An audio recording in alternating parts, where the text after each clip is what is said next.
Welcome to meeting number 25 of the House of Commons Standing Committee on Veterans Affairs. Today's meeting, of course, is taking place in the hybrid format. Pursuant to Standing Order 108-2 and the motion adopted by the committee on October 27th, 2020, the committee is resuming its study on the strategy for commemorations in the 21st century.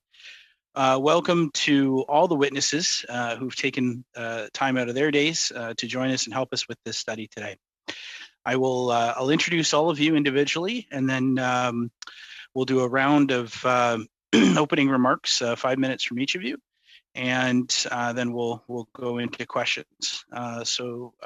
Appearing as individuals, we have Lieutenant Jacques Bourne.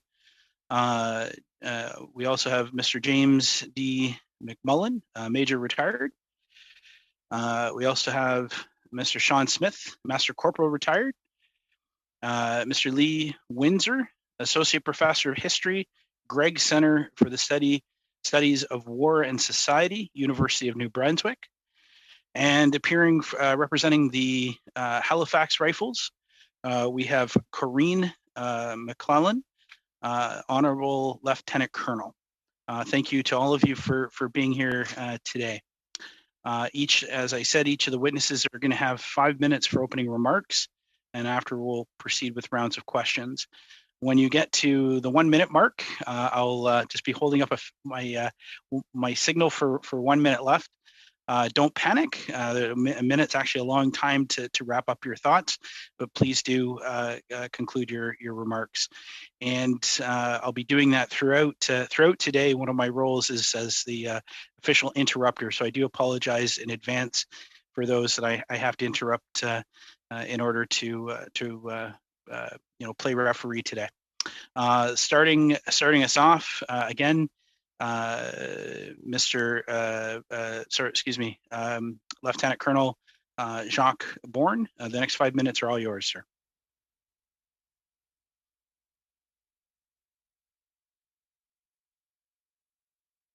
Oh, you're still on mute there, sir.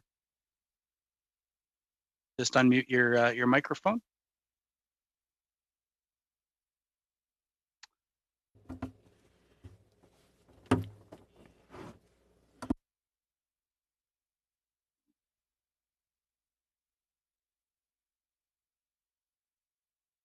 Sir, in the top right hand or top corner of your screen, you'll see a little blue button. Go.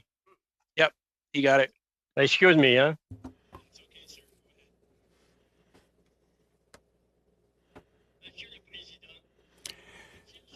Mr. Chairman, do we have to suppress and abolish the 11th of November? What purpose are military commemorations? Do we want to eliminate the holiday?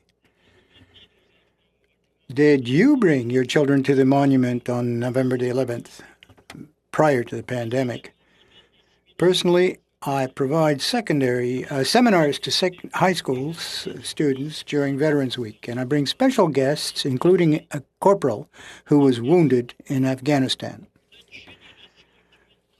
Our current generation looks at the past in a very different way. It's only natural to commemorate happy events, such as the end of the world, the abolition of a discriminatory law, the achievement of an inventor or a hero. But commemorations can be national or local, regular or occasional. A commemoration is an official ceremony organized to preserve the natural awareness of an event in our collective history and serves as an example and model. It engages the entire country. High-ranking officials must attend and must bring citizens together to reinforce the collective memory.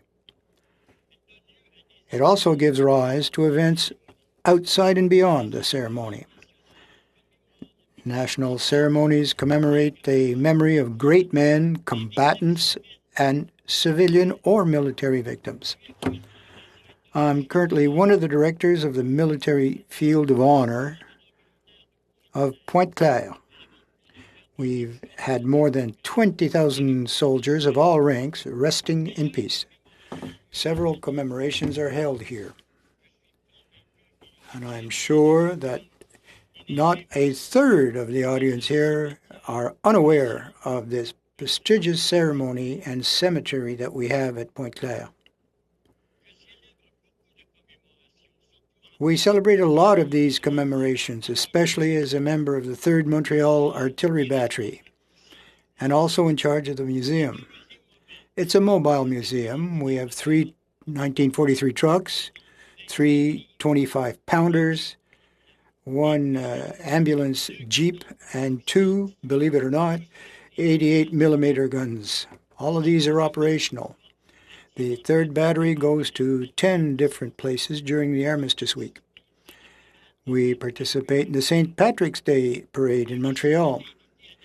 We're often invited to national days, municipal events, and the 3rd Battery always fires around for the Ironman triathlon at Mount Tremblant. We have an unofficial mobile museum. Why? Because in order to be part of the Canadian museums, according to an archaic law, and to become an official museum, the vehicle or cannon must be anchored in a cement base and be inoperative. However, our vehicles and guns are artifacts, and we are continually using them to train and educate the population. We are 30 ex-military members who volunteer to go out for these activities over 30 times or more a year during November every year.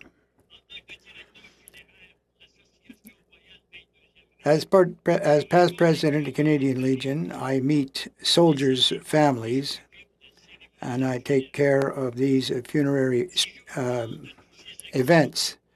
If I talk to you about all these activities, it's just to emphasize that these commemorations are still very important to Canada.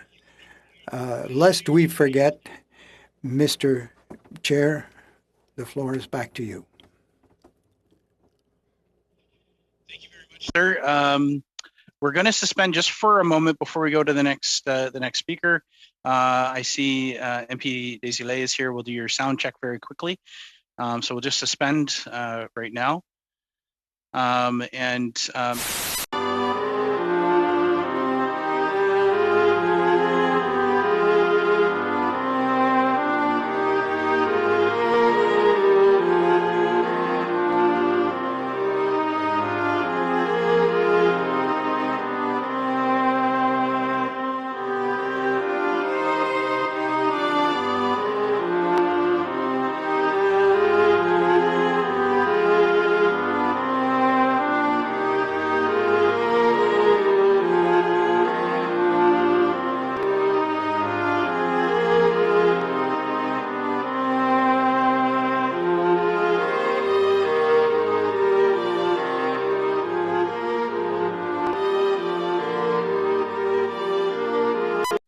And up next, for the next 5 minutes, we have Mr. James McMullen, Major, retired. The next 5 minutes are yours, sir.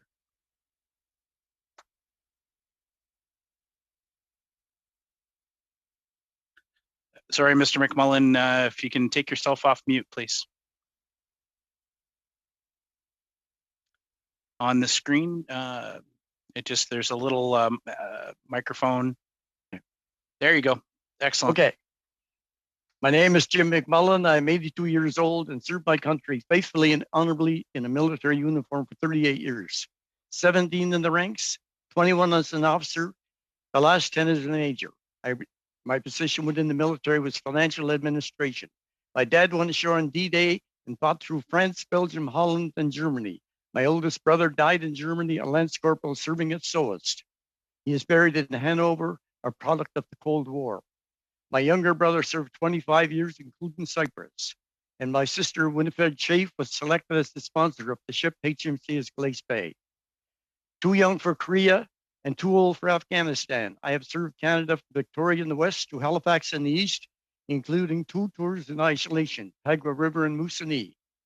In Moosonee, I was taken by DOT helicopter as a representative of the Canadian Forces, and a universal blood donor gave blood on at least 8 or 10 occasions. I also served 5 years outside Canada, 2 years with Supreme Headquarters Allied Powers in Europe, and 3 years in Headquarters Canadian Forces, Lahr, Germany.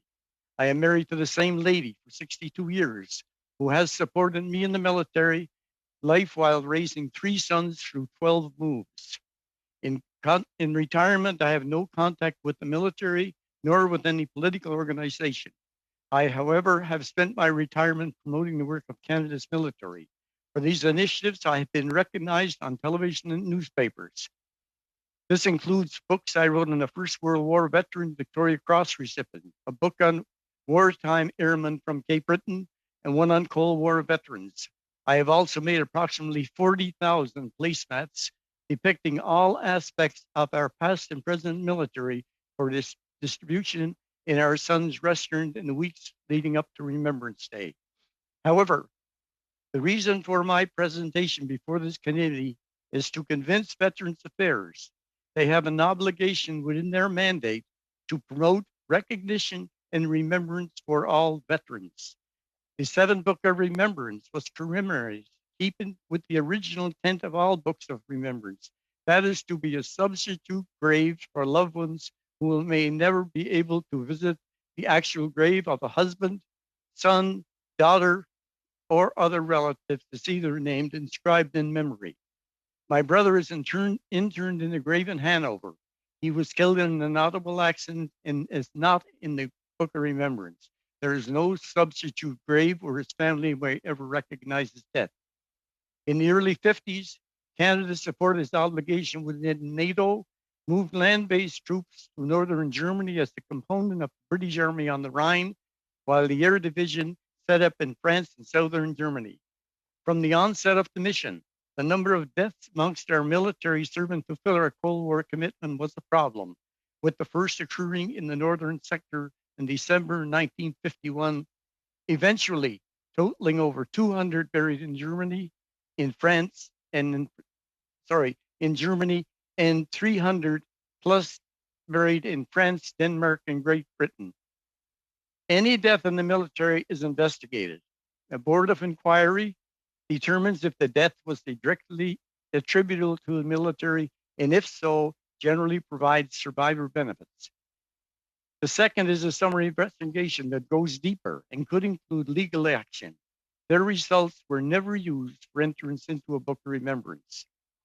Initially, when the 7th Book of Remembrance was approved, I, like many Canadians, understood it would include the names of all military members killed and buried outside Canada since the 6th Book of Remembrance. My brother's exclusion only came to my attention after my younger brother attended the Memorial Hall in the Peace Tower in Ottawa with the intention of viewing his older brother's name, but it is not there. Over 10 years, I've taken the time to review every military cemetery in Europe with interned Canadians and cross-reference the graves with the 7th Book of Remembrance, and learned approximately 396 of our serving members are not remembered. The Book of Remembrance was commissioned to give those military personnel and their family a memorial in Canada, the nation for which they served. For example, the Book of Remembrance for the Second World War includes those killed in action, those who died as a result of accidents or illness while in the service, and then those who subsequently died of service relating to their injury. Why were those who died during the Cold War treated differently? In Europe, our troops in the old days faced a defeated and sometimes defiant society. I personally witnessed this during our first tour in Europe during 1971, while trying to find my brother's grave near Hanover, considered a hotbed of animosity, while driving a vehicle with shaped Belgian plates. We were chased, hollered at, and refused accommodations in a hotel to the extent our children were terrified. It was so terrible in 1971. What was it like in Hanover in the early 50s? The high rate of deaths among our military, with the exception of the air accidents investigated separately, was probably caused by a combination of events, including cultural adjustments, boredom, highway speeds, alcohol, and animosity created by a defeated society. For example, an area around rural Germany became named as Suicide Corner, reveals the carnage suffered by our military members. Similar deaths were occurring in the south where our air element was located.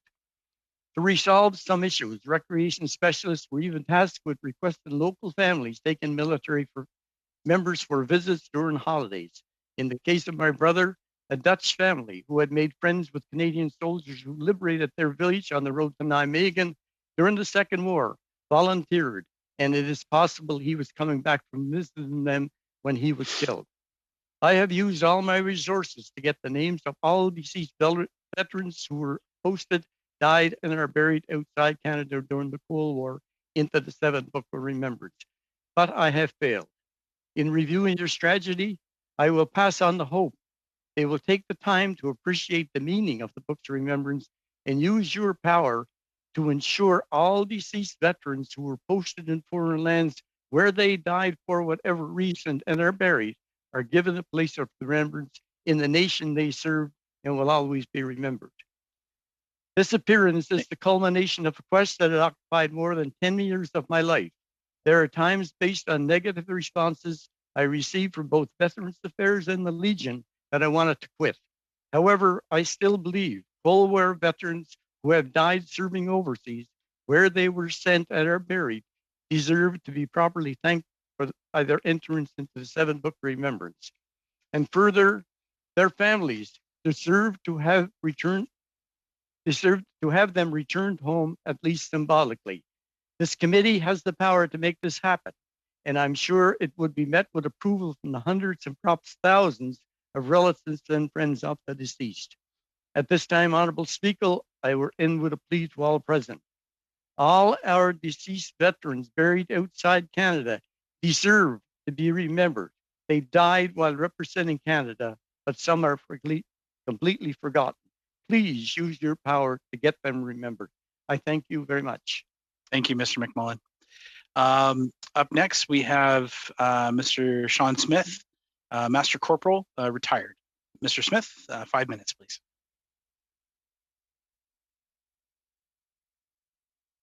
Make sure that I got everything where I need it to be. Mr. Chair, Vice Chairs, honorable members, good afternoon.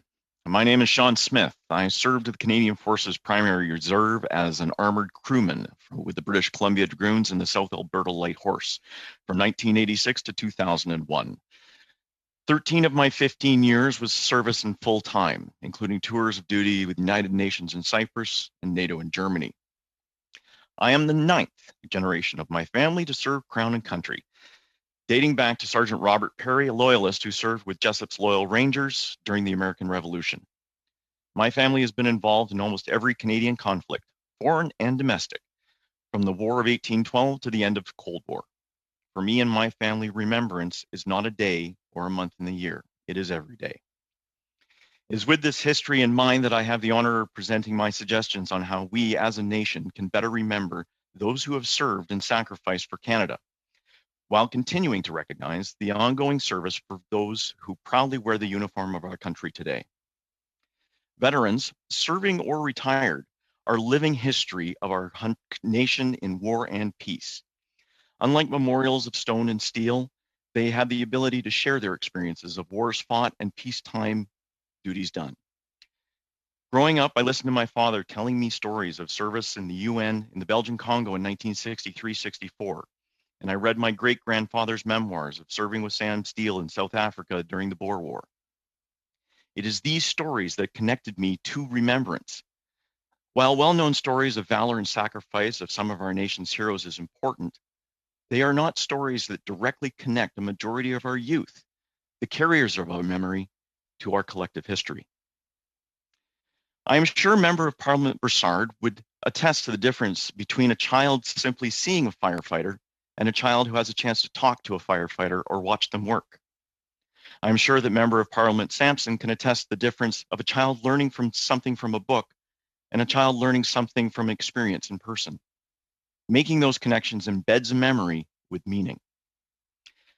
Throughout our country, there are people and organizations that have committed themselves to creating living memories. Al Cameron of Veterans Voices has been recording veterans and their stories for years, so they do not get lost in time. The Memory Project, an initiative of Historic Canada, works to connect veterans and schools and organizations, allowing the veterans to tell their stories and experiences firsthand. They are people that are passionate about ensuring the memory never gets lost or forgotten. I strongly believe that connecting these organizations to the government resources, archives, and support, aiding them in furthering their effort to support the passion, will help ensure that so many of these stories will be shared and recorded and not lost to the ages. As a person who works with youth, I can tell you with certainty that in order to engage our youth in remembrance, we need to make a greater effort to actually connect them to that remembrance. We need to challenge and aid our youth to discover their own connections to the history of war and peace in our country. A youth who looks at a photo of Vimy Ridge Memorial might remember it. A youth who looks at a photo of Vimy Ridge and says, "My great-great-grandfather served at Vimy Ridge," that will most definitely remember. In closing, I would like to stress that my belief in the future of remembrance does not lie in the hands of you and me. While vital to remembrance, memorials and markers are only physical touch points to the people and places of our past. To create real remembrance, we must work harder to connect our youth and citizens to those who are the living memory of our history, as well as connecting them to their own family's part in that history. Thank you. Thank you, Mr. Smith. Mr. Windsor, 5 minutes, sir. Honorable members of the committee, thank you for this invitation to be heard on the question of the future of commemoration in Canada. And I'd like to acknowledge my fellow veterans here. I'm here before you today as a professor of Canadian military history, which means I don't have to wear a tie. But I'm also the external historian on the Veterans Affairs Commemoration Advisory Group. And I'm also here as a veteran myself. And from all these three perspectives, I see that the time is now to recognize veterans, today's veterans, and that's going to require a substantial effort and a rethink, given how the vast part of our commemoration energy focuses on those who served in the First and Second World Wars, and to a lesser extent, Korea. You know it. All of you know it. The days when parades were full of First and Second World War veterans are long gone, and our Korea veterans are aging. And thankfully, it seems that more and more younger veterans are showing up on November the 11th to fill the ranks. And sometimes it's on parade, but oftentimes it's standing quietly in the crowd, maybe with their ribbons fixed on a civilian jacket, like Corporal Chef Smith. The problem we face is that Remembrance Day and Veterans Week traditional programming was conceived for and by those who collectively endured 2 world wars. They shaped the social and cultural practice that was meant to help them endure the traumatic loss of so many thousands of their friends and family members who lay in cemeteries that they could never visit.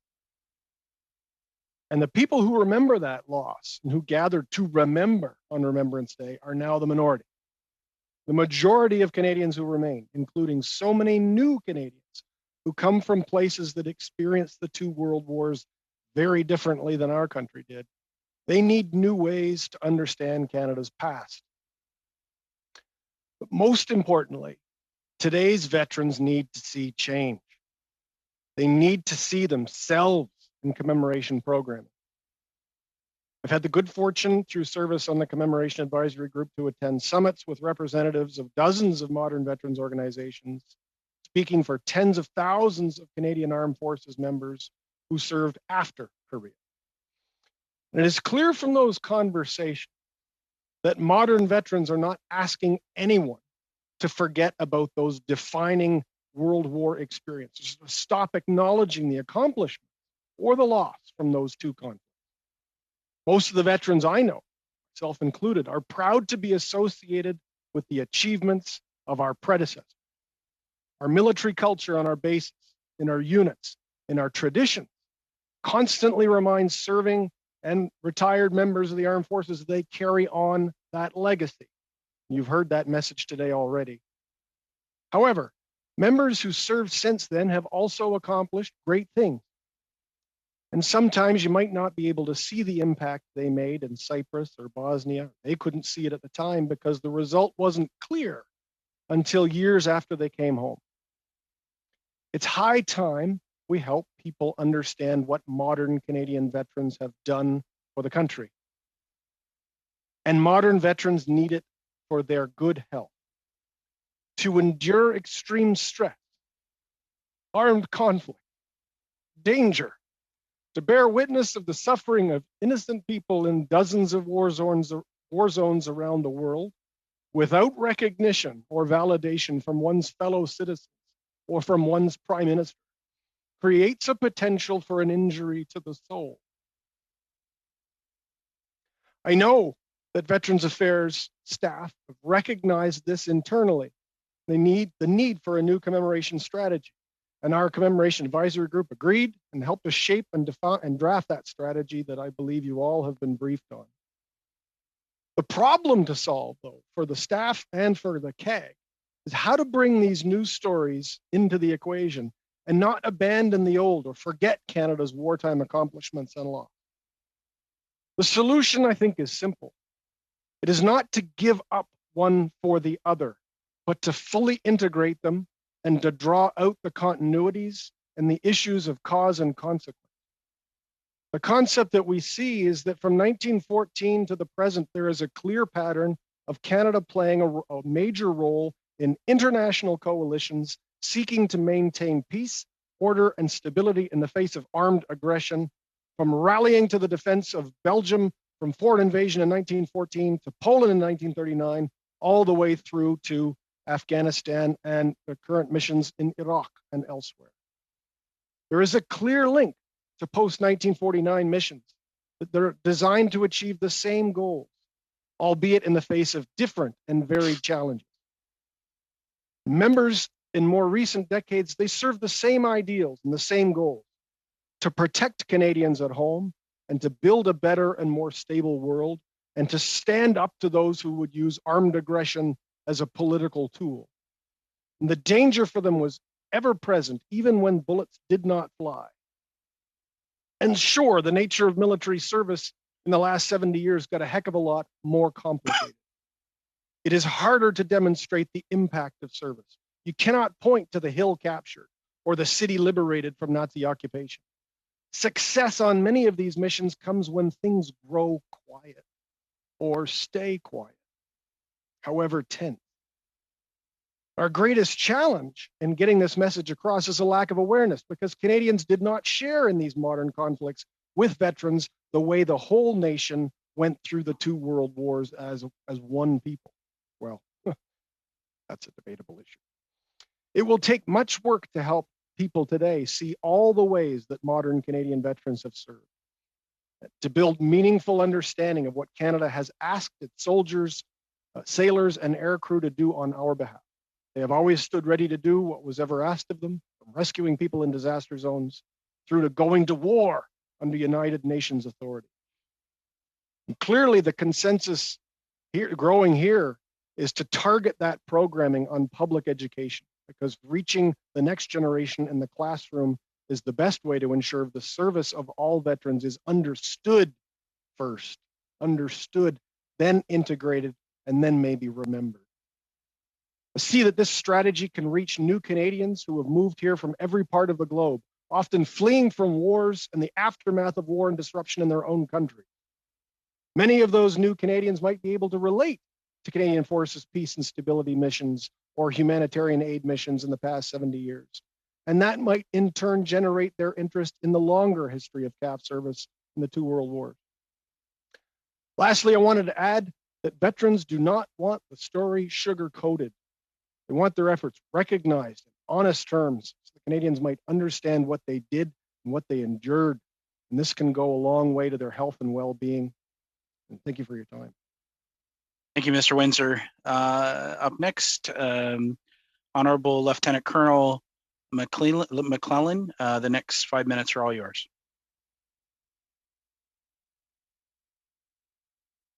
Thank you so much. And thank you to the steering committee members and you, Chairman May, for this opportunity to provide witness. My earliest understanding of commemorating and respecting the sacrifice of those who serve came naturally growing up in Cape Breton. I know I'm not alone on this call today, Mr. McMullen. My grandmother named her sons after family members lost in the First World War and had several brothers who served in the Second. In our community, men like Dr. Mike Laffin never spoke of their service when their heroics were undeniable and often spoken of by others. My father would join the effort to restore the World War II installation in New Victoria as a tribute to these service members. Fort Petrie remains there today. The founding members of that volunteer committee still operated as a seasonal museum on one of the most beautiful stretches of coastline in North America, but I am biased in that, I think. Remembering where you come from is baked into your DNA in Cape Breton, which stays with a person for life, no matter where you call home. A little more than 7 years ago, while having coffee with a colleague, she mentioned something that resonated very deeply with me. Do you know thousands of Canadians all went to war from right here? We were sitting just a stone's throw away from the Halifax Harbor. And of course, we all know that the Canadian Armed Forces have a long and proud history in Halifax. However, it had never occurred to me that thousands of those who had lost their life in the Great War, in fact, took their last steps on Canadian soil on the Halifax waterfront.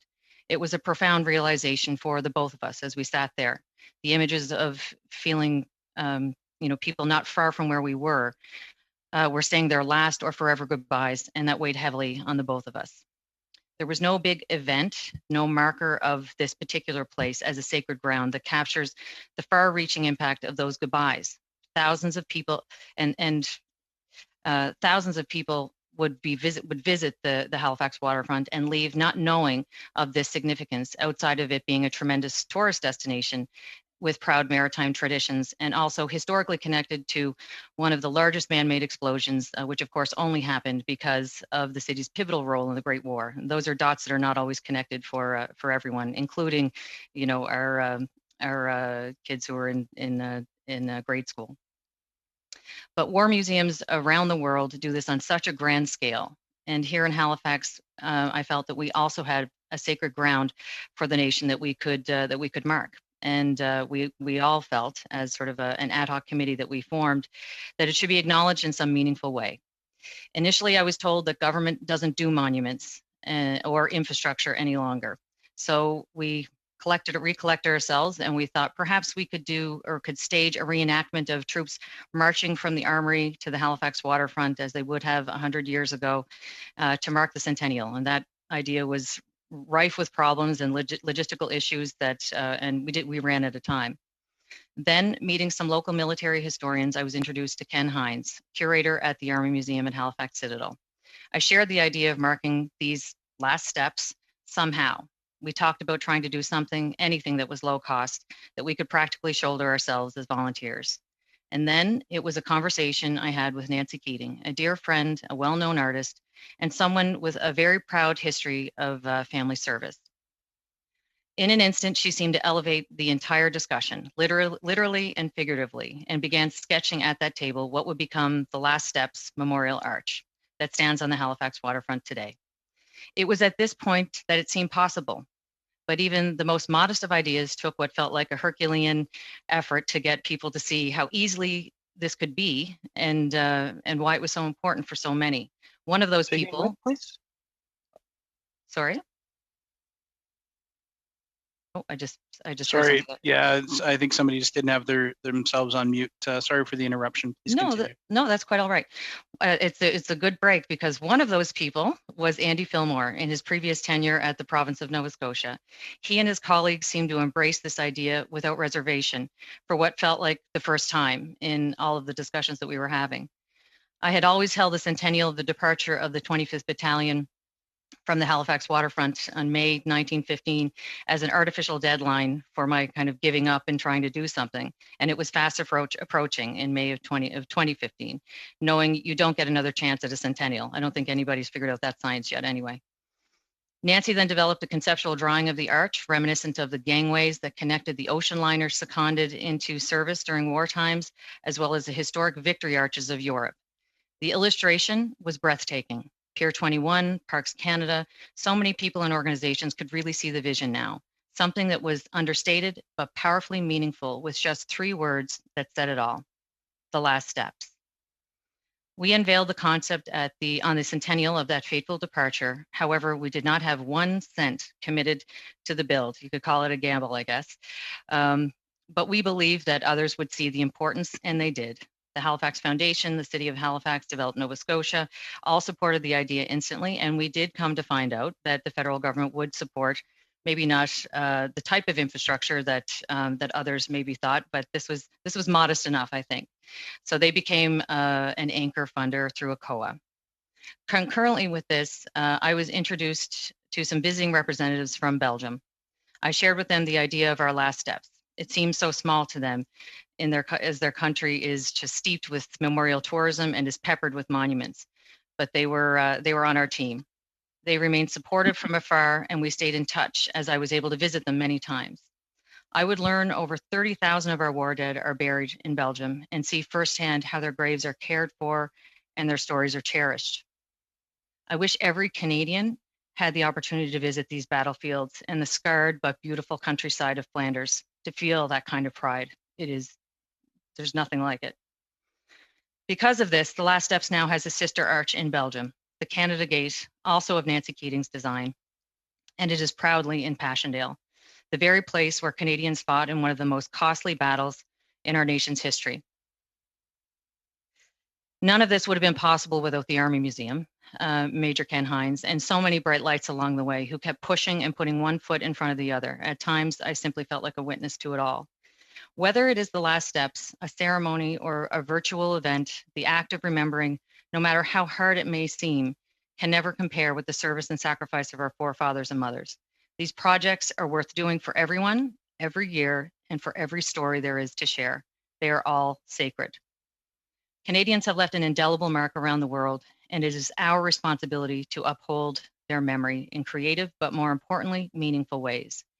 In closing, 2 years ago, I was given the greatest honor of my life, being appointed as the Honorary Lieutenant Colonel for the Halifax Rifles. It came as a great surprise, and my learning curve continues to be quite steep. However, I have absolutely noted that for the men and women in my unit, seeing a nation that does not forget where it comes from can sometimes be payment enough, but we know we can always do better.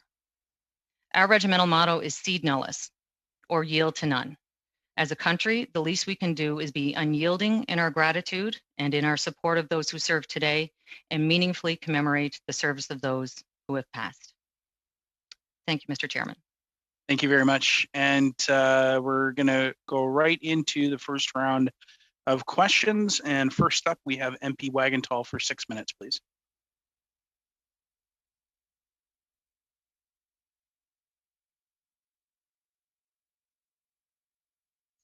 Apologize. Thank you so much, Chair. Oh, my word.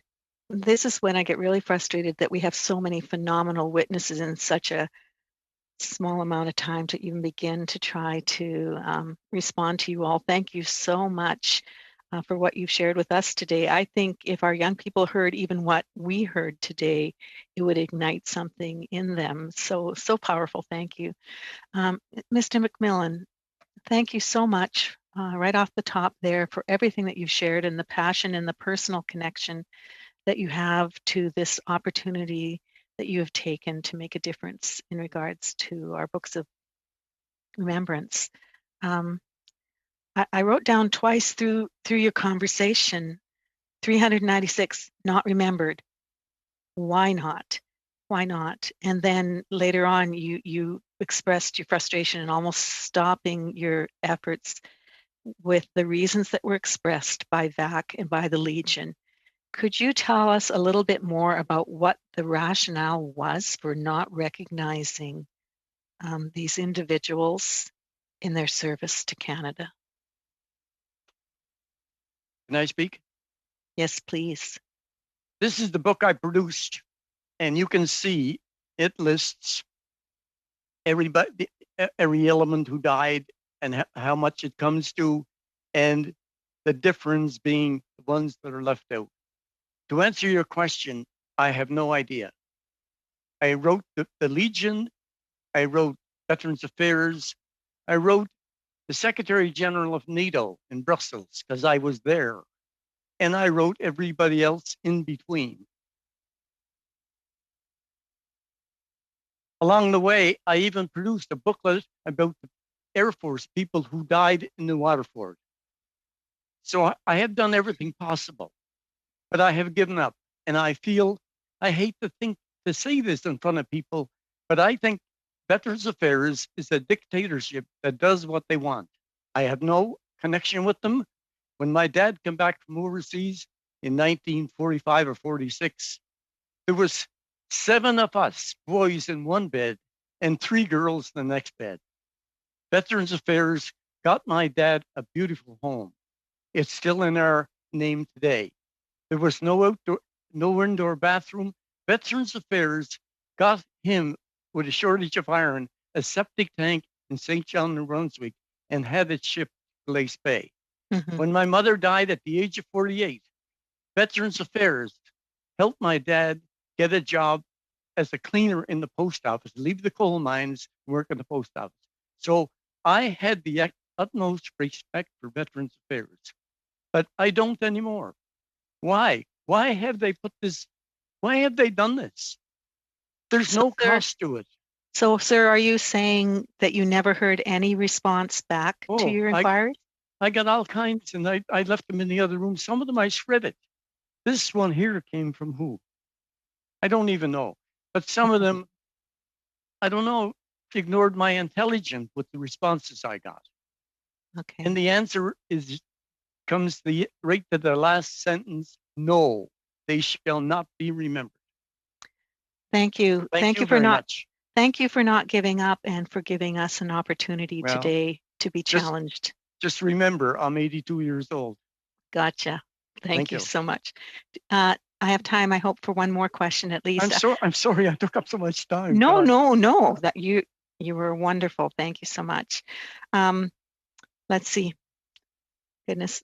There were conversations here, and I've highlighted some things that were said. I just want to catch it. No recognition or validation equals injury to the soul. That is something, Mr. Windsor, you had expressed. And I think we've heard that during other testimony in regards to the fact that there are those who have been left out significantly. Do you want to just elaborate a little bit more on it? That was such a profound statement to me because I believe that to be true. Certainly, and thank you kindly for the question. I believe it to be one of the most important issues on the table here. We know that moral injury is a component of mental wellness, and you have probably been. I'm not sure if you've been introduced to that that term with regard to it being a component of post-traumatic stress injury or disorder or operational stress injuries. And certainly we have seen it be an aggravating factor in recent suicide cases for veterans who have served in Afghanistan, and for many of whom have questions about their service there and whether or not it, given that the entire world is now looking with interest to determine the outcome of that mission, in the absence of government recognition of that service in Afghanistan, veterans are left to their own devices to fall back on media statements that it was a waste and it was a failure. And therefore, if you pulled the trigger and killed someone, or if you lost a fellow soldier in combat, or suffered an injury yourself, posing the question to yourself that it may not have been worth it in the first instance is a powerful burden to put on someone. And that's Afghanistan. Afghanistan is a case where there has been some degree of public recognition, even if it's grassroots recognition from the people of Canada, as well as the government, at least in the early years of the war. But when I mention the case of injury to the soul, I think mainly about those veterans who served in the 1990s, my own generation, and not just from personal bias, but from awareness that at the end of the Cold War, we saw a tremendous spike in global conflict and a tremendous ratcheting up of the level of violence. And I'm sure Sean can attest to this too, from the look of the ribbons he's wearing on his chest, that peacekeeping became peacemaking. I'm sure you're familiar with this phenomenon. And we see too that the spike in mental illness and mental injuries and claims in Veterans Affairs as a result of the massive growth and exposure to combat trauma in Somalia, in the former Yugoslavia, in Cambodia, Mr. and of course in Windsor, Rwanda. I'm sorry, Mr. Windsor, I do have to, I let you go on there for an extra minute. Thank you. But Thank you, I Chair. will, no problem. It's all good testimony, but I do have to interrupt, I'm afraid. MP Lalonde for 6 minutes, please. Merci beaucoup, Monsieur le Président. Bonjour. Thank you very much, Chair, and thank you all to the witnesses for their testimony. And for the veterans, thank you very much for your service to your country. For hard work towards remembrance, and thank you as well to the veterans joining us today for your service and bravery. Ma question est pour Monsieur Windsor. My question is for Mr. Windsor. Center UNB has been focused on Canada's military's history, and actually you even went to Afghanistan as a historian. During your testimony, you mentioned the importance of veterans seeing themselves in commemoration, and you also reflected on the social differences between modern conflicts and traditional ones. So my question would be, I was wondering if you could give us some insight and possibly what's missing on how commemoration of modern military engagement like Afghanistan and Bosnia should be handled compared to the traditional conflicts of World War I, II, and the Korean War. Merci, Madame, la question. This is a complicated issue. I think because of the tremendous degree, but it's complicated, but not terribly. I think the core issue, and perhaps I wasn't clear enough in my opening remarks, there's a tremendous amount of prior public knowledge about the First and Second World War in our society. People know. People are familiar with Vimy. People are familiar with Juno Beach. They're familiar with it because in Remembrance Week, the news media outlets carry stories from these places. So the collective memory of those events endures even as the generations pass on. We don't do that kind of media engagement or education work to explain why Canadians deployed into Bihać or Darvar, or why they went to the Medak pocket. People are, certain people know. People with family connections know. People with special interest, but it's not mainstream knowledge. It's not part of Canadian curriculum. So one of the issues we're working on here at UNB's Gregg Center is trying to find ways to integrate it into curriculum in every province. And the simple way to do it, it's really an easy way to do it. And that's why I mentioned at the end of my remarks that education is really the key. Because if people don't remember, if we don't have a national collective memory of this, we have to build something from scratch. We have to build a national education program because there's nothing to remember except for that small number of people who endured this. So I guess that's the heart of it. I think the work we all have to do together, those of us who are interested in recognizing modern veterans, is to identify good practices for public education. And maybe that's the biggest difference between the way we used to do things in commemoration. So you talked about one of the project about education. Is there other project that yourself or other of your colleagues are working on that would advance remembrance? Yes, indeed. One of the challenges is too, I guess the collective memory of the two world wars is so strong because there's plenty of history that's been written about these things. There's plenty of access to the historical records and to documents and to the participants in those tremendous and dramatic events. In the case of modern service, many of the official records are necessarily still classified. And the number of my colleagues who research and write in the area of modern service are far fewer. There's just not as many books on the bookshelves learn, for people to pick up something and learn about these. And the information available on the internet is pretty thin. So one of the things we're looking at doing, both in the Commemoration Advisory Group and here at UNB, is trying to find ways to get more documents out there, more evidence, more testimonies, more interviews with people like Master Corporal Smith, which I'm going to have to follow up with you afterwards, Caporal Chef, and for Major McMullen as well, and Mr. Bourne. These are all people whose memories of service we need to capture, because if we can't release official documents, maybe we can get more video testimony with veterans made available so that students can look at that in the classroom and the general public can use it too. But in my opinion, well, as an educator now, myself, and this my second profession, that's where my personal focus is going to be, and the focus of our team here. Thank you for the question. Thank you very much for this. And I'm going to end again with you, and that's more because I still have a few minutes, I believe. You have about 30 seconds. No. Well, I will thank you all for coming and joining us today. Merci beaucoup. Thank you, MP Lalonde. Up next, we have MP Desilets for 6 minutes, please. Oui, merci, Monsieur le Président. Thank you, Mr. Chair. Hello, dear colleagues, and to our witnesses. Congratulations once again for your service. My first question is addressed to Mr. Bourne. Congratulations. In 2009, I think, the battlefield of Pointe-Claire was named Historic National Monument or Site. Is that it? Yes? Could you wear your headset, please?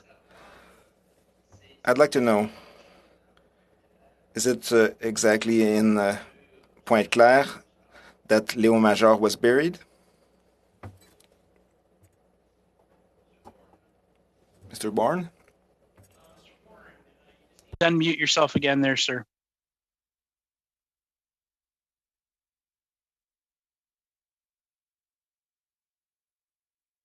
Hey, can you hear me? Yep. Every time you speak, you're going to have to unmute yourself, and then we can mute you on our side, but we can't unmute you, I don't think. So, Votre question, monsieur, c'est... So your question is that there was an event, Léo Major, buried in the battlefield of Pointe-Claire? Yes, this soldier, the Quebec Rambo,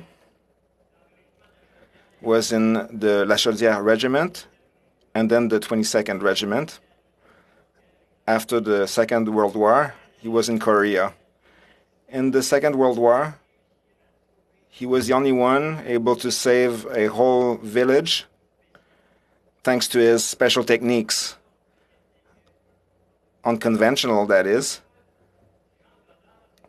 So in the battlefield, there's even a street named after him, the Quebec Rambo.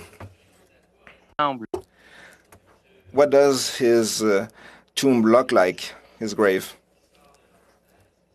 Is that something out of the ordinary or like the others? I couldn't answer. It's always the same for all soldiers. It's a plaque on the ground, whatever they did. But I'll get some information and tell you more. Okay. Are there other battlefields like Pointe-Claire in Quebec? No, I don't think so. In Canada, there's the one in Ottawa. It would be the only one, yes. That's quite impressive. 20,000 people buried. What do your seminars look like? Every week there's the Veterans Week, and I get educational material that I teach to children. It's quite in demand because teachers think it's very interesting. I have invitees during that seminar. And children participate quite intensely and ask many questions. Corporal Dupere recently died, but he was one of my invitees. He was a hero in the Afghan War. He talked about his experiences in Afghanistan. It's absolutely essential that we teach our young people so that we can continue and carry on with the commemoration. Yeah, I spoke to a former high school principal, and he's in complete agreement with you. What is it that is the hook that captures these children, these young people? Adventure, adventure. It's all very well to say, I'll fight for my country, but they'll go for the sake of adventure, for an experience, a very special experience to get out of their daily routine and live something special. So the slogan that the Army was using in recruitment campaigns earlier was saying, if you are interested in adventure, join the ranks. Well, you know, when you get Sylvester Stallone and Rambo, and they're very interested in that type of action movie, and they want to go to adventure. What's the age group? Well, high school students, mostly. High school. Anglophone, Francophone, Quebec, we have both. Mostly Francophones, but occasionally I present in English. As for funding, are these seminars, are you financed for that? Are you assisted in providing them? No, completely voluntary. Oh, they'll give me a stipend, $50 to cover my gas, I guess, but that's not how I'm going to earn a living. Okay. Mr. Baldwin, that's all the questions I have for the witness. Thank you, Chairman. And thank you. Bravo for you. You're very involved, you're engaged, you're very respected in Quebec, and it's well earned. You have a superb CV. Thank you. And I certainly appreciate the fact that Rambo is now going to be enhancered. That was great. Up next, we have MP Blaney for 6 minutes, please. Thank you, Mr. Chair, and thank you all for your testimony today, and of course, always recognize the incredible service that you have given our country. If I could start with you, Mr. Smith. It's very weird to not call you Sean, but I think, you know, what we've heard today and in all the testimony is that commemoration is a process of remembering our history and also of valuing the service that people have given to our country. And so I thank you specifically for your testimony today. I know that you've worked a lot with youth, so I'm just wondering if you could tell us a little bit about, have you done a veterans presentation to youth, and if so, what do you do to make it memorable? Well, thank you, Ms. MP Blaney. Yeah, you're right. It's weird.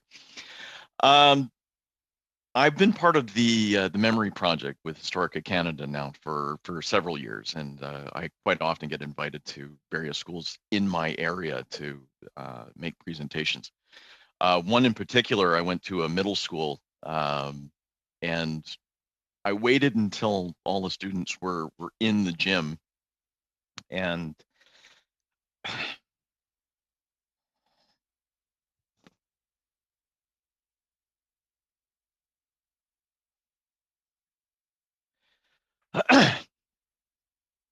and I found out how many students there were. Made some quick calculations in my head. And then I said, okay, everybody stand up. And they all stood up. And I said, okay, you're the Royal Newfoundland Regiment, July 1st, 5 a.m. And then I had them all sit down except for the first 3 rows. And I said, you're the Newfoundland Regiment on roll call, July 2nd. 700 of the 800 men that went over the top that morning died or were wounded, and only 63 showed up the next morning for roll call. That impact, that visual, makes an impression on the students, makes an impression on the teachers, because words get lost, but visuals embed a memory in that moment. I know that when I went to Vimy Ridge on Remembrance Day 1990, I was one of only 4 Canadians there. The irony being is that the brigade had deployed for training to head to the Gulf War. So there I stand on a memorial on Remembrance Day, and we're off to war again. That memory is embedded in me forever because I lived it. And being able to share that memory with youth makes all the difference in the world. This is why I'm so eager to make sure that kids have the ability to meet veterans like myself, World War II veterans that are still with us.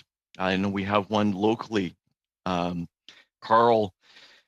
I hope will still be alive to make that final trip to the Netherlands to be recognized for the liberation.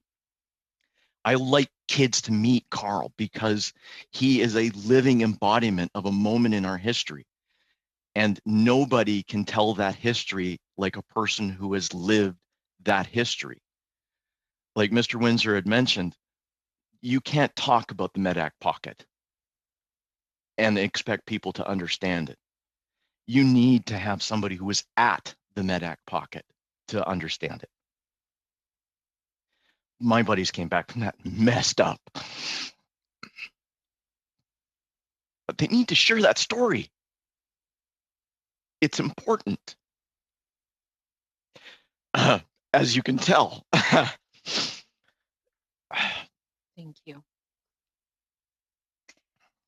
So, Sean, I am sorry to keep pushing you, but why do you think engaging our youth and working towards connecting them to the past will be so successful for their own future? Well, the saying goes that those who forget their history are doomed to repeat it. And I don't think that sits any closer than looking at their youth today and having them not understand what that past really means. As Mr. Windsor pointed out, there's lots out there about World War I and World War II, but not anything substantial about Bosnia, Yugoslavia. Afghanistan is front and center because it was in the media all the time, but the individual aspects of Afghanistan are lost. They're still there. They're amongst us. They're amongst the veterans. And that's why people like Al Cameron, who has Veterans Voices, and he's recording all of these interviews with veterans, World War II, Korea, Afghanistan, Bosnia, Yugoslavia, Kosovo, Rwanda. These are all points in time that we still have a connection to because the people that are connected to it are still with us. We can't look at a written word and understand the emotion that goes behind. When I returned from Cyprus, a guy that I served with killed himself 6 months after we got back.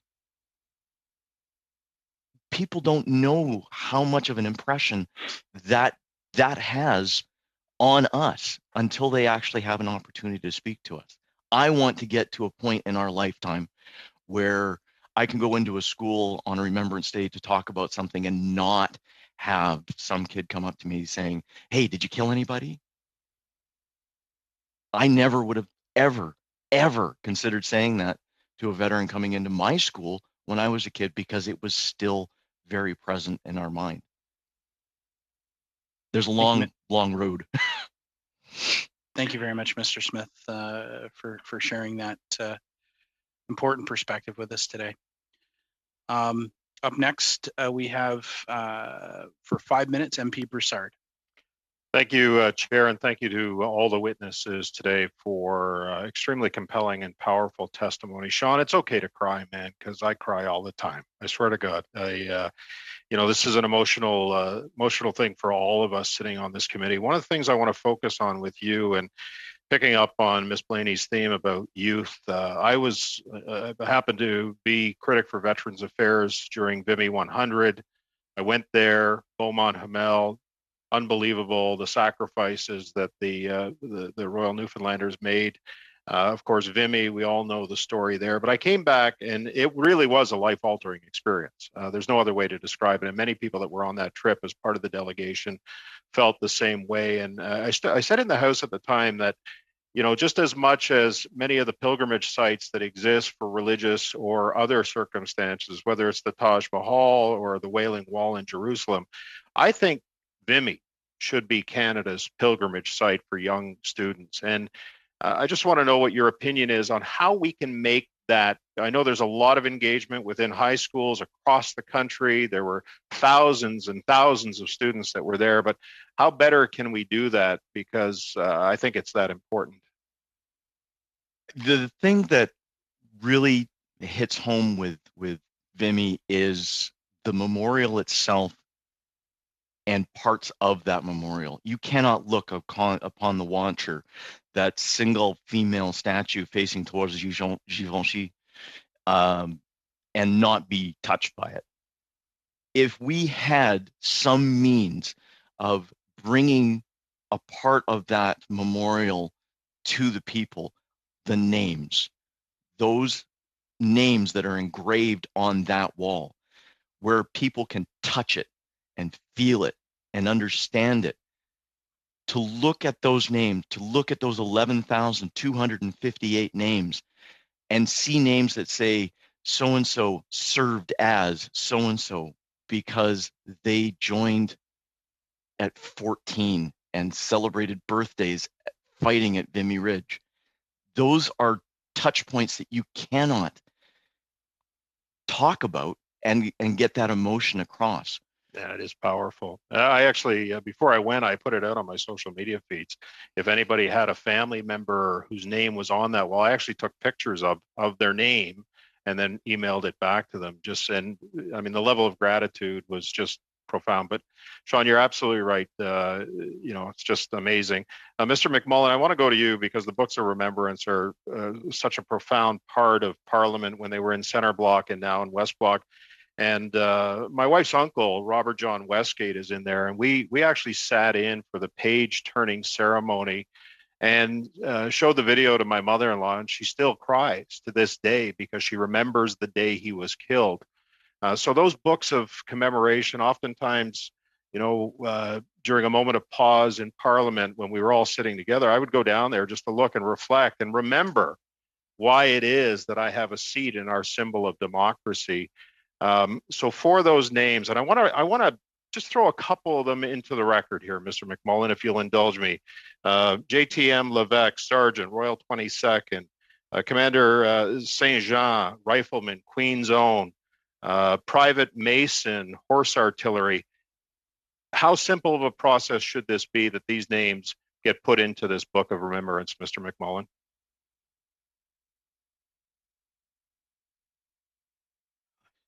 In the first, am I on, Danny? Yeah. Sorry, in the first book I produced, I got the wrong. Sorry, I got about 4 books going here.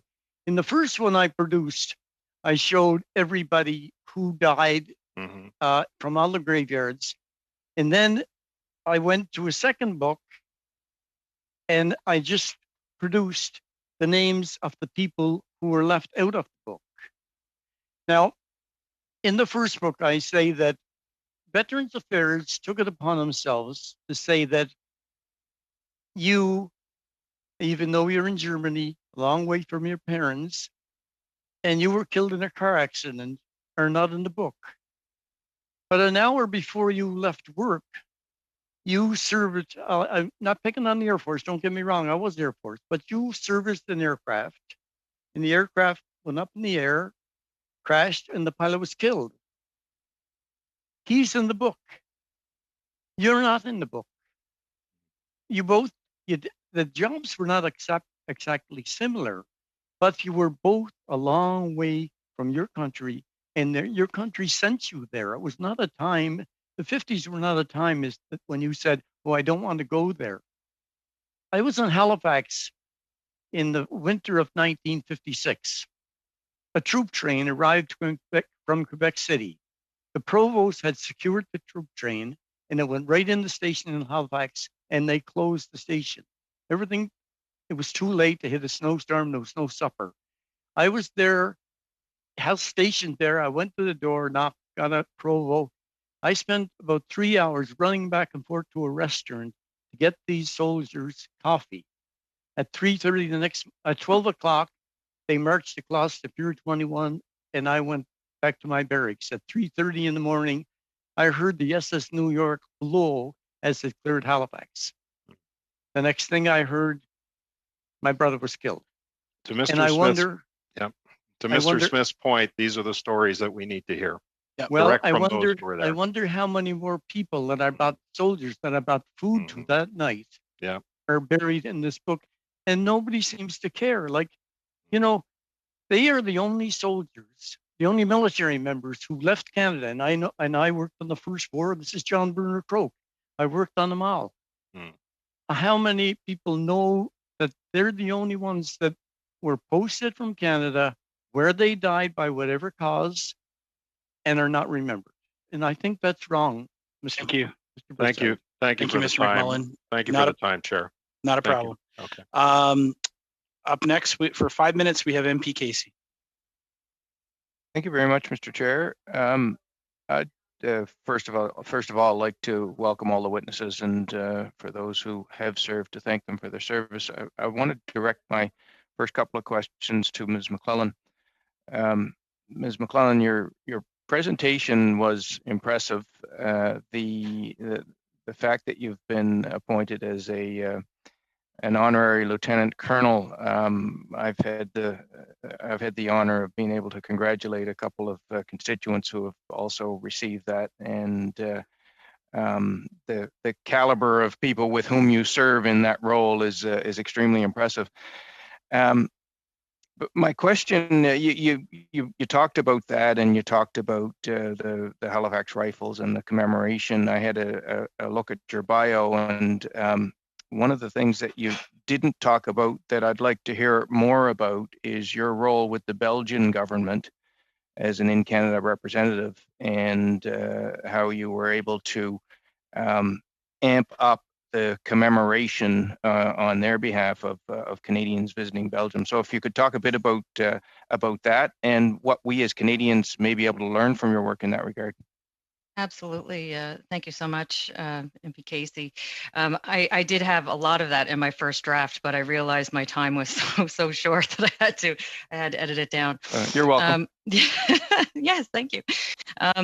So I guess, to say that this commemorative work, during the commemorative period changed my life would be, that would be an understatement. So I did touch on it, that the representatives that I met for Belgium, that we had built up a sort of a kinship. But actually, what they did was they said, wow, we have such a close relationship with our Canadian brothers and sisters. We need to really make a better effort in Canada to highlight what we're doing to commemorate them. And I was like, I'm here to help you. So we sort of embarked on a 4-year, well, I guess more of a 3-year program. And I did 8 missions. I took largely Canadian media to the battlefields of Belgium. We also were, I heard Mr. Broussard was talking about Vimy. I also was there for the centennial. Yes, these things are absolutely, incredibly life-changing. One of the things that's always struck me, and I guess one of the part of the reason why the last steps, I guess was so poignant for me to go to Ypres and the Meningate to see the last post at the Meningate. This is something that, all of the people that we're listening to on this call, they're not asking for a lot. They're asking for recognition in name, like that, for service. Like that is, nobody's asking for very much. And that's my experience and the people that I've been, working with. And so I find with the Belgians, I don't know if it's because, they're sort of closer to a lot of these things, but with the last post ceremony, it's a very effective way to address. I know Mr. Smith's talked about this before, and Mr. Windsor. All of these sort of battles that aren't in history books quite yet the way that they need to be. Those families can participate in that. They can be recognized every single night. I think we're at like 40,000 nights in a row at the Meningate. You can submit your family to the Last Post Society. Your family can go there and be recognized. If I'm being completely honest, when we put up the last steps, my hope was that we could have a program like that. It wouldn't have to be here in Halifax. It doesn't matter where it is. Just in Canada, where all of those people can be recognized in name for their service and their families can grieve and have some closure. It is an incredibly, I'm sure that some of you on this call have been there for the Last Post, and the sister monument idea was the idea to create a portal between, Belgium and Canada, because we have such a close kinship and they have such a reverence for our service. I'll close really quickly because I know I don't have a lot of time, but one point I wanted to make that was in my original speech was that I had a tour coming through the Flanders Field Museum, and I had the opportunity to meet the curator there, who's Mr. Pete Sheelans. And he told me he was so happy to meet us and he was so excited to talk to the Canadian media because his whole raison d'etre in life was because of two Canadian soldiers that were buried near his home in the Belgian countryside. He went into his line of work because he had to research those brothers, and then he went on into to become the curator of the Flanders Field Museum. He then met a man named Peter Jackson, and he worked very, very closely with him on They Will Not Grow Old. And he was just so I don't know what you want to say, like he was just poignant in the way that he spoke to the media that day about the impact of Canada in that country. And it is just the most unique experience you can have as a Canadian, to go there and be recognized in the way that we are, and to feel the service. And it's not something that we see in history books. It's something that you really feel. And that's why I think for Vimy 100, it was so incredibly important for those 25,000 young people and Canadians to go there and really feel and see what that recognition looks like. Thank you very much. Thank you, Ms. McClellan. Ms. McClellan, I've been to Meningate twice in my parliamentary responsibilities. What you feel as a Canadian there, you did a great job expressing it. Thank you. Thank you. Thank you. Up next, we have MP Desilets for 2.5 minutes, please. Merci, Monsieur le Président. Thank you, Chair. My question is addressed to Mr. Windsor. As a military historian, I'm sure you're very well aware of the process and procedure that's used to archive. Now, how long does it take, and, well, what's the spread? What time does it take to arrive at these archives, to create them? Merci, Monsieur, pour la question. Well, thank you for the question, sir. Actually, just the last couple of weeks, I've sent some emails to my colleague, who's the government historian on the Commemoration Advisory Group, who I'm not sure if he's testified before the committee or not, Dr. Stephen Harris, the senior historian for the Directorate of History and Heritage. And we're starting to send feelers out to Library and Archives Canada to see about declassification of unit records. And probably we're only going to be able to go up to the 50s and the 60s, maybe the early 70s. But the reason we're doing this speaks to the issues that you've all been speaking about, how to engage young people. And you engage, I've been taking groups of students and soldiers on staff rides and study tours for 25 years. And every time we take people to overseas, to France and Flanders and Italy and Germany, they have those personal experiences. The way we accelerate them is to make it personal, to have them pick a file, a personnel file, and be able to engage with archival information about a family member or someone from their town or their provincial regiment or regional regiment. That same formula is the recipe for how we do this in the future, to build connections that leverage student interest. Don't force them to learn something.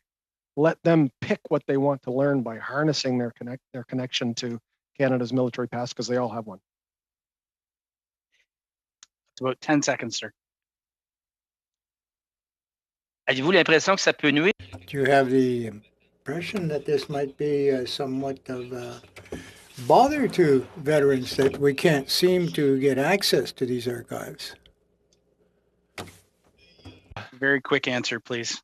The message we're hearing is that UN declassification is more complicated than straight Canadian government declassification because of our service and participation with our NATO and UN allies.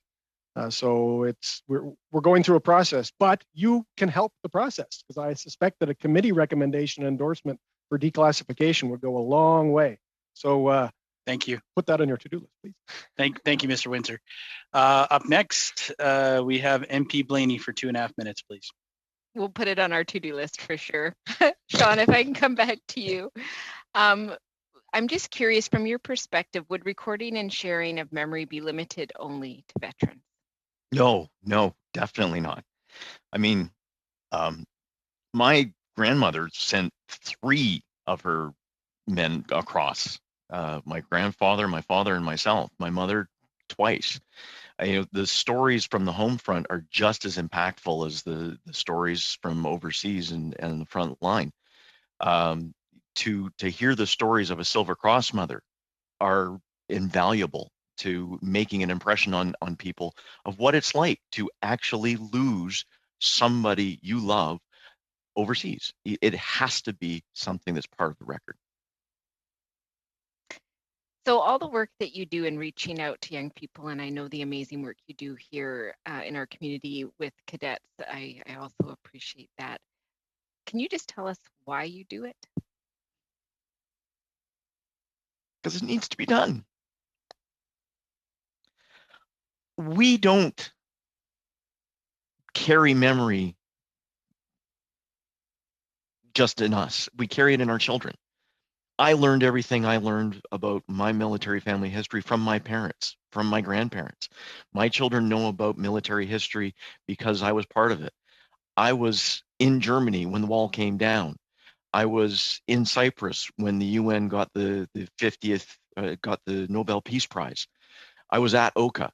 I'm part of Canadian history. My family's part of Canadian history. My family carries the post-nominal title United Empire given to us by Queen Victoria for the service of Sergeant Perry during the American Revolution. It's all part of us. And every Canadian has that connection to that history. So being able to give Canadians access to all of that archival information, helping get this stuff declassified, and then connecting soldiers, families, so that they can tell the story. I brought medals that I found at a pawn shop, and I had them mounted and put into a frame so that I could give them to a family who's lost the medals, and then connect their family to the history of a family member who served, because they never knew. Thank you very much. I'm afraid that's time, Rachel. Thank you. Up next for 5 minutes, that's MP Doherty, please. Actually, Mr. Chair, we're going to go to the soup and salad bowl of Ontario. Okay, Mr. Davidson, it's up to you, sir. The soup and salad bowl of Ontario. Good afternoon, witnesses. Thanks very much. Lieutenant Colonel, you know what? Halifax seems like it's got a lot going on. There must be so much federal funding coming out there, Andy. Anyways, I just thought you were going to talk about for sure the Sherman tank called Hellfire. I've actually followed that along and very interested. I just wondered if you were part of that memorial with the tank at all. I was. You guys are covering off everything I had to edit out of my speaking remarks. So thank you. Yes, I was involved with that, and it was not an entirely simple operation. I was a little bit tenuous when we had it on the crane at the CN rail yard, but yeah, no. So CN, they were approached to return that tank to BC. Obviously, it's a Korean era tank, and I also sit on the board of the Army Museum, so I was able to lean on my dear friend Ken Hines again for some of the pedigree attached to that, because the folks at CN were accommodating, but we didn't have any subject matter experts there. So it was a little bit of an exercise, an intermodal exercise, because it involves trucks and trains and everything. But it was really quite something to be a part of. No, thanks for that. And I just wanted to let you know I appreciated that because I was following along, and I'm sure there's some obstacle. I just got really short time, so I'm going to move it around the table if I can get to Lee. You know, we're actually spending, I think, Lee, it could hit $1 billion on the new center block with a huge visitor center and a whole new center block revised here in Ottawa. I just wonder, you know, so many commemorative things take place in Ottawa. As the government, or have you been a part of any consultations on improving these stories and, you know, a commemorative center in the new center block and in the great big huge new visitor centers we're going to have there now? Well, you're scratching a New Brunswick itch of mine about the amount of investment in Ottawa and Ontario versus. So it's wonderful. And in the CAG we've been dealing with the Afghanistan Memorial, and I'm a jury member on that issue as well. And one of the and your question speaks to that challenge we have there. How do you build a memorial for Afghan veterans and for the people of Canada that's going to be in Ottawa and not everyone is going to get to in their lifetime? And it speaks to, I think, the central problem that this committee has, that we have, all of us interested in commemoration have. How can we create a variety of programming that will reach every kid, reach every household, reach every citizen, even in remote and rural parts of Canada? And making digital content, digital learning available to people is clearly the way to do it. The challenge we have is that there's a lot of people in the space and they're not necessarily talking to one another. Okay, well, let's hope they all get talking to each other and we create a great commemorative center in the new center block. James, I have a Silver Cross mother that works for me, James, and we're always struggling to see more commemoration for Afghanistan's vet. You know, is it time, do you think, James, that they have their own book of remembrance? James. I gotta unmute. You gotta unmute. I'm not really sure of the question. As I said before, I was too young for Afghanistan. When I sit here and listen to everybody speaking, I lived in Belgium. I was at Simi Ridge so often that it just passes over my head. I've visited the Valley of the Somme. Yes, when you get into anything, we should remember, yes, and we should remember today as well as yesterday. Thanks, and that's James. why.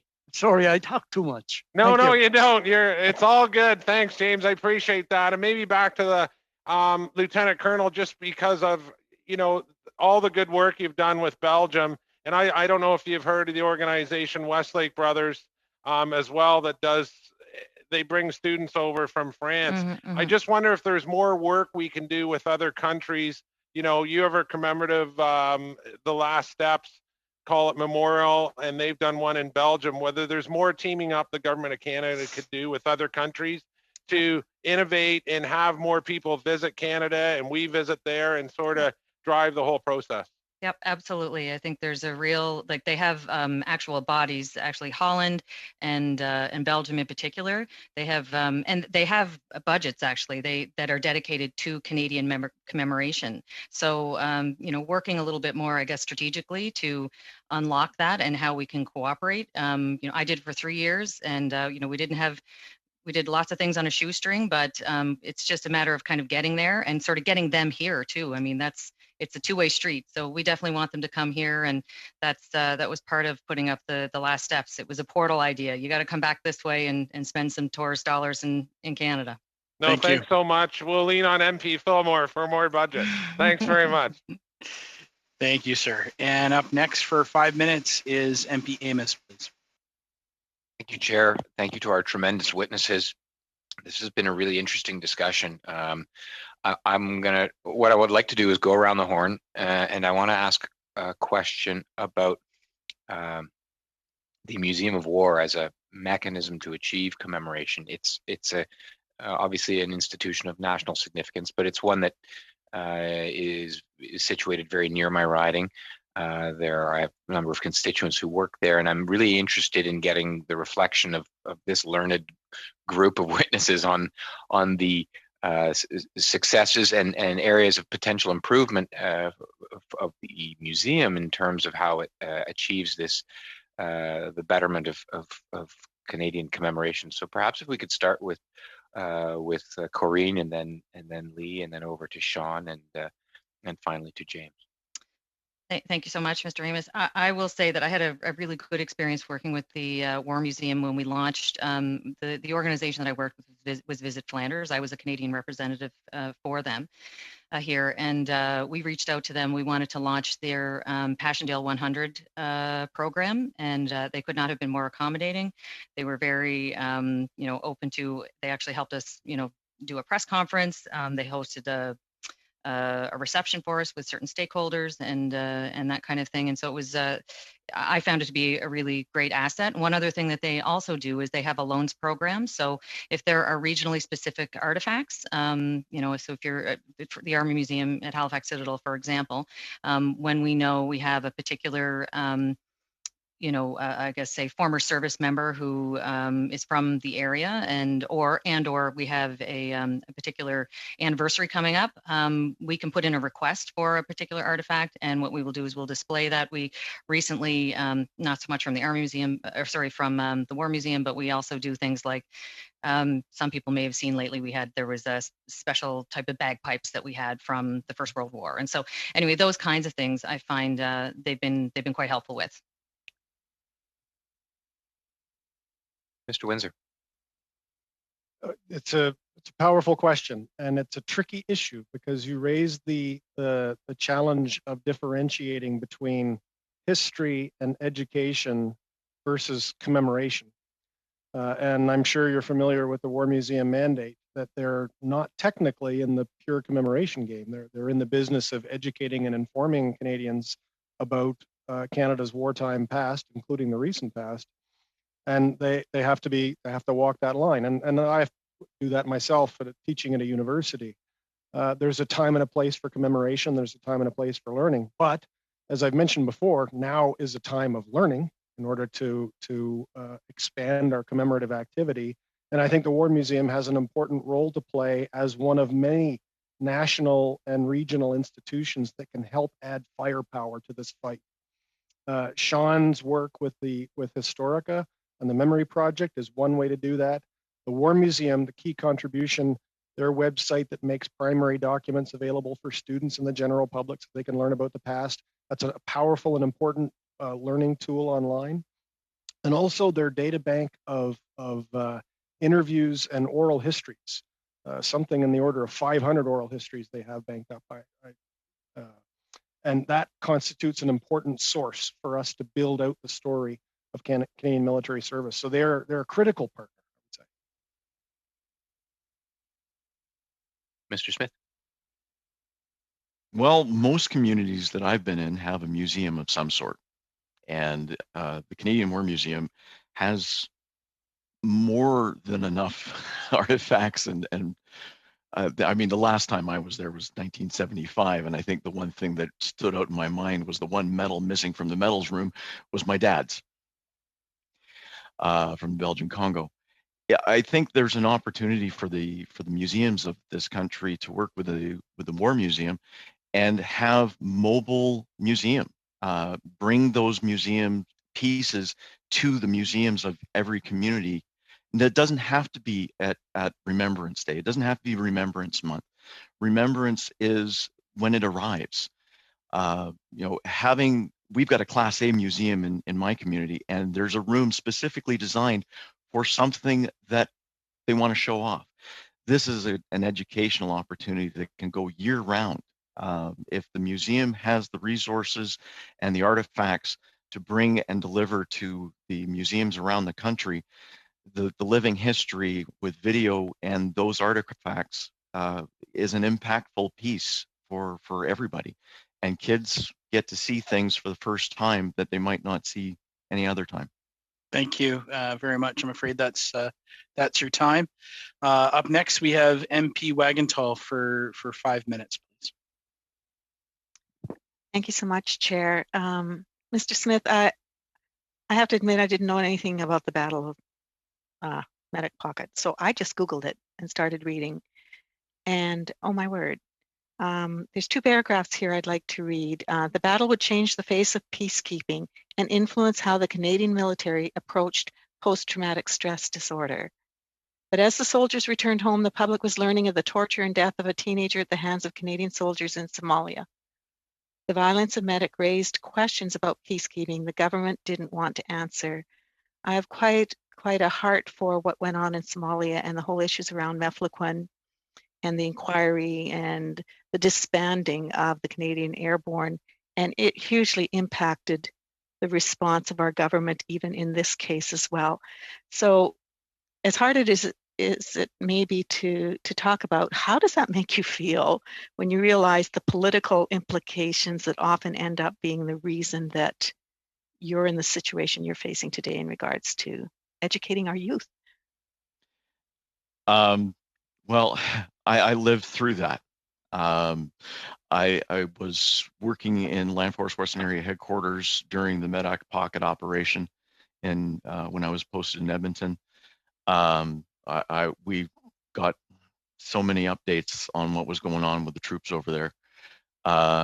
And you're right, at the time, we were also dealing with Somalia, and I was quite literally ordered not to wear my uniform to work because we didn't want to have that impression on the general public. The military just shouldn't be seen. It hit us hard, and then with the disbanding of the regiment, I can't even describe how we felt other than unneeded. I mean, it was the most heart-wrenching moment of my life that I've served my country because of a family of service, and suddenly we don't want to talk about you because there's bad stuff happening in the public. It was hard. Thank you for sharing that. I certainly hope that there will be opportunity to correct the record on a few of these things. You and me a lot both. of them, a lot of them. So thank you so much for being willing to be here today. I deeply appreciate that. I'm going to comment to my friend from the salad bowl, wanting to see things increased in Ottawa. This is something that I think needs to be heard. I'm from Saskatchewan, and it is a huge country, and we do not have access to Ottawa.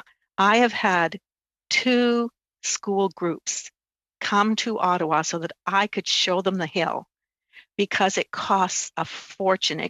You can go to Paris for what it costs to go from my home area to Ottawa. So I would highly encourage anything that we can do. If you are concerned about reaching our youth, we need to give them hands-on experiences like Mr. Smith was talking about, to be able to see and hear. And I can tell you, a lot of those that served in the Battle of the Atlantic were from my province, because prairie people are great sailors. So, I would just like to say, I was on the HMC Fredericton. It was the worst experience of my life. So it wouldn't be me, but we need to reach out across this whole nation far more than we are, and be very proud of what our armed forces have done, and let our young people know that. So just my affirmation of that. How am I doing, Chair? Have I used up my time? You are just about 1 minute left. A minute to go. Okay. So I would like some comments on that. Mr. McMullen, in your conversations around these ones that have been missed out,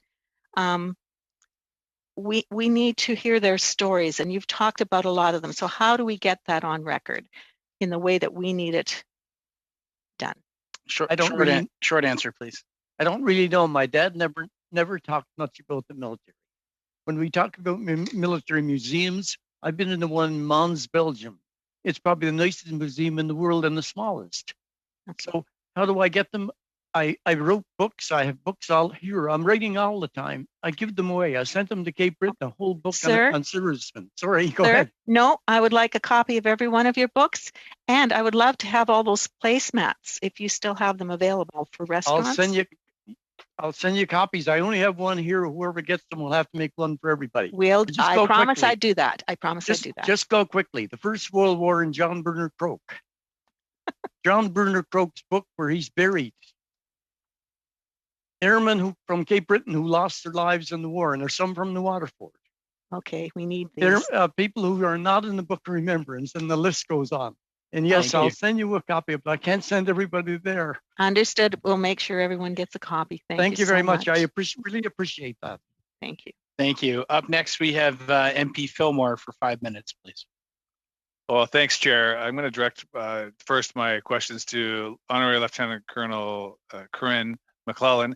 And Corinne and I, for full disclosure to my colleagues on the committee, Corinne and I are friends, and we came to know each other through the project that she discussed, the last steps. But Corinne, I wanted to use your honorary rank title because 2 years ago when I heard that you had been granted that, it just felt so right, and I was just so proud. I just want to use it every time I can. So congratulations again. Please do. You're gonna wear that rank out because I know you're so busy just doing everything you can all the time. To my colleagues, please Google Last Steps Memorial Arch and take a look at the work. The Halifax Arch, the Passchendaele Arch, they're remarkable, and I liked how you described them as portals connecting the two sides of the ocean. You've also raised a number of times the Army Museum at the Halifax Citadel here in Halifax. I would encourage members also to, if you have a spare minute, to Google, or better yet, visit the Army Museum there. It covers the entire military history of Canada with incredible relics and artifacts, coming right up to contemporary wars by another friend and an Afghanistan war veteran, Jessica Weeb, who is an artist, and she's got an exhibit in the Army Museum called The Art of War, and it's absolutely heartbreaking and moving, her drawings. Yeah. So I went to her because this idea of commemoration has to carry through different generations, different conflicts, and also through peacetime. And we recently lost in Nova Scotia here, Canada, the world lost a number of people last year with the tragic helicopter accident that was assigned to HMCS Fredericton, with the Snowbird accident with Captain Jen Casey. We do need to find ways to commemorate and remember all of these men and women. And I want to now tie that need to a recurring theme that comes up in our committee, which is youth. How do we activate youth? Get them involved, as Master Corporal Smith said. We don't just carry the memory in us; we instill it in our kids. We put it in our youth, and they carry it, and then they pass it along. So we heard ideas about curriculum, about travel. The VIMI 100. Maybe there's something that can continue to go on that gets school kids. I just wanted to, maybe I'll start with you, Lieutenant Colonel McClellan. If you had any thoughts about this idea of youth, of travel, of commemorating people who've lost their life in modern times, please, I'll just turn it over to you. Point of order, Mr. Chair. Mr. Davidson, point of order. Yep, sorry. And I called Lieutenant. I meant to say Lieutenant, and I just wanted to apologize to you for that, Lieutenant McCullen. I can use the title once more. That's okay. Sorry to even interrupt. That's okay. My CO would have corrected you for sure, but that's not my role. Andy, thank you so much for your question, and also thank you for recognizing Captain Casey. So Jen was a very close friend of mine, and I feel her with me right now because I actually was asked, one of the greatest honors of my life was to read the family statement when she passed. And this would be so meaningful to her that we're talking about educating youth. I mean, this was her job. It was her daily job. She was a public affairs officer, but she also was very instrumental in, the interactive programs on the ground for the Snowbirds. Just public education, media relations. Anyway, so I guess trying to answer your question, I know it's hard for me to kind of get it out because it's an emotional time. It's we're just 1 week away from the anniversary of her death right now, and so very, very, very emotional time. But anyway, with that, when she died, she was doing Operation Inspiration, and so looking forward to the ways that we commemorate those unique things that we can do to engage youth. And again, this is the legacy certainly of hers, but what it inspired me to do was a program called Operation Blue Nose. And so what that was we asked everybody to light up blue the first weekend of the sailing of the Blue Nose, and it was to give everybody an opportunity just to shingle something for us all to hang on to, because we had a rough go here in Nova Scotia in the last year. And it was surprising to me to see how many people. I mean, we had the cyclone thing, and we engaged all the families, we engaged communities. Every people were pulling out their blue Christmas lights and whatnot, and putting them on their front deck in the middle of July. And so I don't know, I guess I'm kind of off topic a little bit, but any of those ways that we can kind of, and I know that a lot of the folks here, or the witnesses, have mentioned, ways to engage, whether that's through digital media or, telling stories. One thing, and this will be my last comment, one thing that we did during the Visit Flanders work that I was doing, we did a poem exchange for Flanders Fields between a school in Poparinga, which is near, very near where the John McCrae's military hospital was, along with a school here in Halifax. Each class read a stanza, and then they had kind of a Q&A afterwards. And some of those kids are still in touch today. So, I guess the very long-winded answer for, I think there's so many ways that we can do this, but it is absolutely something that's not going to happen naturally. We have to put effort into it. And I'm so pleased to hear all of the people speaking here and the work that they're doing. And I want to thank you all for your service. Thank you. Up next, we have MP Desilets for 2.5 minutes, please.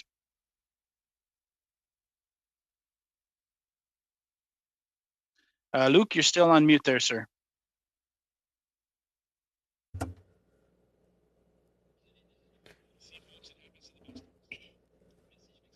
Yes, thank you very much. I apologize. Mr. Windsor, short question. Last week at one of our committee meetings, a point kept recurring from all of our witnesses. That is of the classification of the various conflicts. We know that a peacekeeping mission is not a anti-terrorism kind of mission. So this classification, does it affect how we mark, recognize, or commemorate the service of our military members?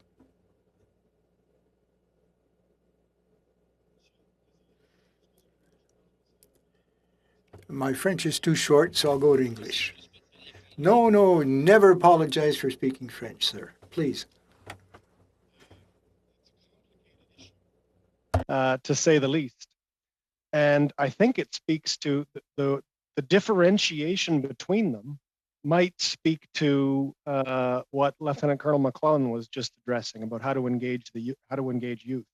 Because in any given classroom, you've got 30 kids with a variety of interests. Some interested in humanitarian aid, when it comes to, say, a world issues class.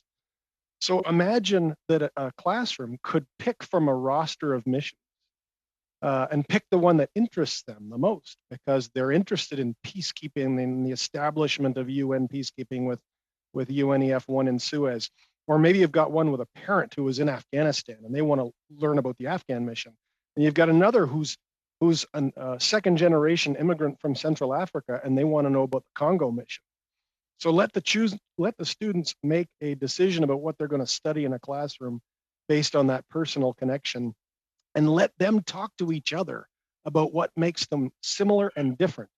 And I think what's similar about them is that every soldier that's dispatched, every soldier, sailor, and aircrew member, they're all doing the same job. A veteran is a veteran is a veteran, whether you serve on active operations or not. But there is difference in the way they serve. And I think it's time to be honest with Canadians about how complex and diverse that is. So let's embrace the diversity, but we're going to have to talk to people about it in a complex way and not assume they're too ignorant to get it. I think Canadians are a lot smarter than we give them credit for. Merci. Thank you. That is your time, sir. Up next, we have MP Blaney for 2.5 minutes, please. Well, today has been a very impactful day, and I just keep reflecting on. I represent 19 Wing here in my riding, and I remember going there to spend a day and talking to some of our serving members, and they just said, "We just train until we do it automatically. There's no fear, there's no anything. There is absolute training and action." And I've carried that with me all the time when I think of our veterans and what they've given and how finely trained they were to do the work that they need to do.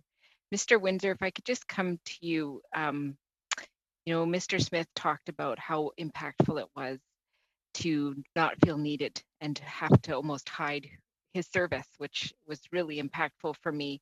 And you talked about young veterans and needing to see themselves represented when we remember, when we have a commemoration. I'm just wondering if you could talk about what that would look like if you have examples. And you talked about how they need it for their good health. We talked about the wounded part, but I want to talk about how remembering and commemorating is good for their health. Well, the problem is that every veteran defers to the generation. One of the problems, there's many issues to work through here. Every veteran defers to the generation that served previous to them. Did you notice how Sean spent a lot more time talking about the First and Second World War than his own service? Because veterans are modest. I missed MEDAC, but I wrote the report on MEDAC afterwards as an intelligence operator. And I'm not sure, Ms. Wagenthal, if the paragraphs that you just read, I think I might have wrote those. I'm not sure. I have to check the attribution on that. We don't want, it's hard, they won't ask. Veterans today won't ask. They quietly say, "Hey, can you mention my mission at the Remembrance Day service?" But don't take the attention away from the First and Second World War, because they had it rougher than we did. Second World War veterans said the First World War guys had it rougher. The Korea vets said the Second World War guys had it rougher. This is a challenge for us, in that Canadian soldiers, sailors, and aircrew members are humble, and we in some respects need to pull it out of them, just like we need to pull it out of Sean today. That's almost exactly time, Ms. Blaney. Thank you. And up next, for probably about a 3-minute question, Mr. Broussard, please. Thank you, Mr. Chair. And once again, I want to thank everybody that has taken the time to be with us today. As I said earlier, this has been some very compelling testimony on not just the importance of commemoration, but the fact that we all need to work harder at doing it and much better at doing it as well. So I do want to say thank you, and to you, Mr. McMullen, for your family of service. 38 years, your own service in the military, but all of those who served. And it really is a generational thing. There are many families that have multiple members who've served in our armed forces, and it's incumbent upon us to remember that service.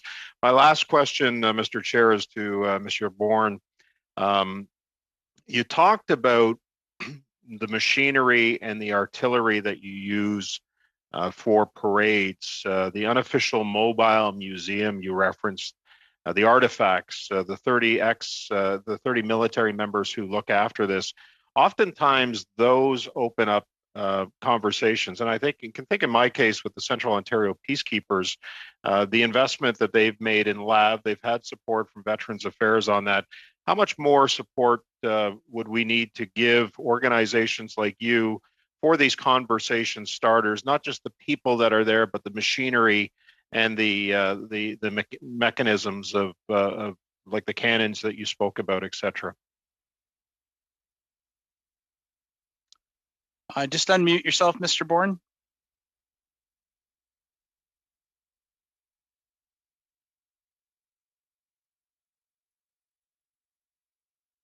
We do not have any support from the government. We tried once and we had no answer. But our equipment is worth about $200,000 now, but it's funded by ourselves. It's our own company, it's our own equipment. It does not belong to the Army or to the government. We have the help of the honorary colonel. Let's say, for instance, we go to the Ironman for the departure of the competition. At that time, they give us a grant or a certain amount of money. We survive. We don't need that much money. But what we would like to be is recognized as a museum in order to partake with the exchange of equipment from other museums. For instance, we want a radio, a 19 radio from the Second War. There was an advertising from all the museum asking anybody would like to have some. We answer, yes, we will need one. Then they said, no problem, except the week after they said, you're not accredited, so we're not allowed to give you one. You have to be accredited as a museum. So the solution is we buy ourselves our own 19 radio. Et merci, Monsieur Bournet. Je suis désolé que j'ai pas posé mon question en français. Thank you, Mr. Bournet. Sorry I didn't ask you my question in French, however. Mr. Bourne, merci. Thank you. And that brings us to the end of the 2 hours today. It also brings us to the end of this study.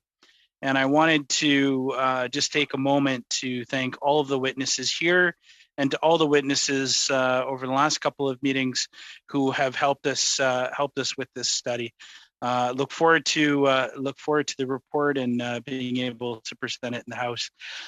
Thank you again to all of my colleagues, all the folks in Ottawa that allow us to be heard across the country. Just a reminder to those on the committee, the next meeting is on May the 12th, and it'll be our first meeting on service dogs for veterans with an appearance from department officials. So we'll see you then, and if no objections, I will adjourn today's meeting. Thank you very much, everyone.